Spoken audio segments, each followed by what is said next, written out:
Après des mois de contre-offensive sans résultat, Kiev revendique enfin une avancée aussi symbolique que significative.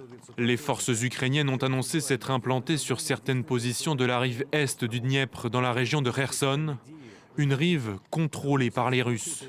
Une conquête que Moscou confirme elle aussi, tout en annonçant de lourdes pertes infligées aux forces ukrainiennes le long du fleuve. Sur la rive du Dniepr, contrôlée par les Ukrainiens et lors d'une tentative de débarquement de notre côté, l'adversaire a perdu plus de 460 soldats, tués ou blessés, 2 chars et 17 véhicules. Mais avec ce premier succès depuis des mois, Kiev espère enclencher une spirale positive.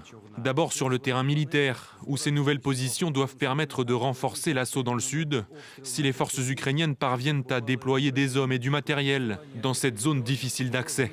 Mais Kiev espère surtout que cette avancée redonne confiance à ses alliés.